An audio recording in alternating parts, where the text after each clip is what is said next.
Hola mujeres! Welcome back. For those of you that are new to my channel, welcome. As per usual, we are going to jump straight into the tutorial. And what you want to do first is take your favorite black creamy liner and spread that all over the lid. But make sure you stay below the crease because we are going to blend it up slightly into the crease. That way it doesn't become too muddy. And then we are going to dip into our Anastasia Beverly Hills Self-Made palette in the color Sherbet, and we are going to use that as our transition shade. Notice that I applied it first and then I started blending it out with a fluffier brush. I really want that color to show, so I'm starting to blend it up higher.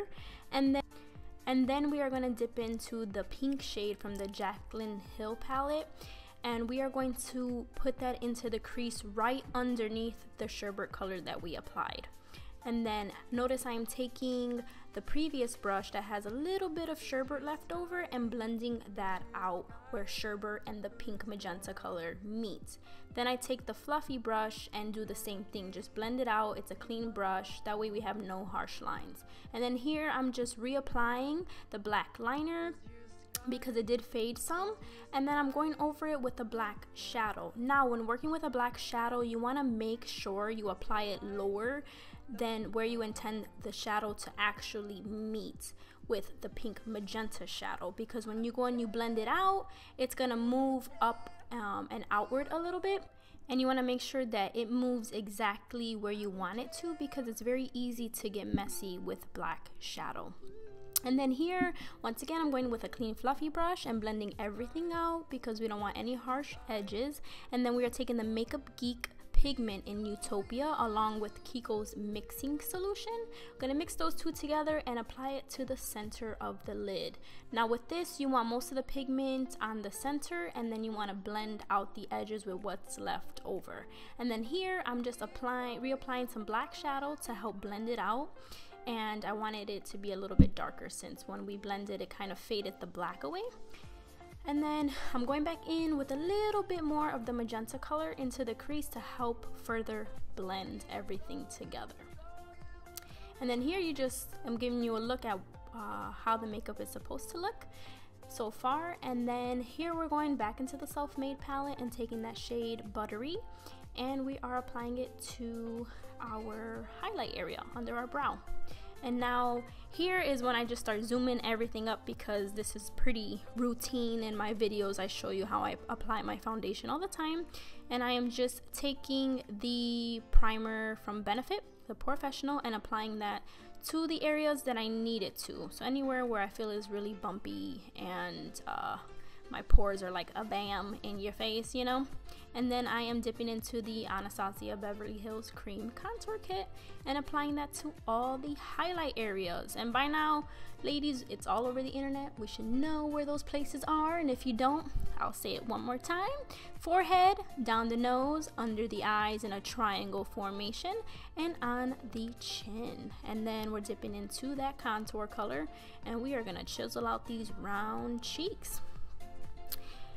And then for the contour, per usual, sides of the head, right underneath the cheekbones. And then I've been contouring my nose lately, which is different for me, but I've been liking it, so I'm doing that, sides of the nose, underneath the nose. And I did something new today and decided to contour my lips to see how that would work out for me.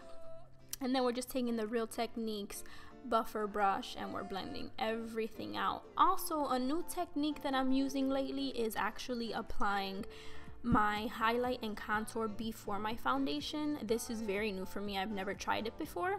So since you can do anything with makeup, why not? I'm gonna try this new technique and see how it works out for me. And then I am taking the stippling brush by e.l.f., which is a new favorite of mine, and my Maybelline Fit Me in the shade 220. This is the matte and poreless version, and I am blending that in all over my face. And I do have to say, this was my third time trying this technique. I have tried it before on a regular basis, and it works pretty well if you want a very natural highlight and contour. It works beautifully for that. And then under my eyes, I just set with the Laura Mercier powder in translucent, And for the rest of my face, I am just doing a light powder of the Maybelline Fit Me in the shade 220 as well. And then I am using the Kiko bronzer, and I'm just lightly bronzing because I was going for something a little bit more natural. So just to give some color to my face, I'm applying that in all the basic areas. And then I'm just dusting off my baking. And I'm going in with the Benefit What's Up highlighter as a base for my whatchamacallit, my Betty, no, not the Betty, no, the Mary Luminizer. There you go, that's what I was looking for. Mariah, find your words today. Okay, and then I'm taking the same creamy eyeliner. This is the L'Oreal one, I believe, and I am lining my waterline and my tight line. And then I put some below the lash line too, and I'm just blending that out with a smudger brush. You can use a pencil brush if you like to as well. This is just my personal favorite for blending out eyeliner. And then we're taking a little bit of that magenta shade from the Jaclyn Hill palette, and we're blending it out with a pencil brush. And then I guess we're going into lips, huh? This is the Kiko lip liner, and I am obsessed with this lip liner. It is like my favorite. It's just a little bit more peachy than my natural lip, my lip shade, but I absolutely love it. They glide on so smoothly, and I paid €1.20, so it's like $1.50, I want to say, US.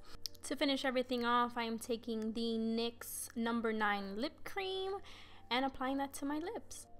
Also, just an FYI, I did apply lashes and mascara off camera. And then that is it, mujeres, for the end of this video. I hope you guys enjoyed it and enjoyed this look. And as always, please subscribe if you haven't already. If you love the look, please don't forget to thumbs it up. And I shall see you guys in my next video. Love you guys. Bye.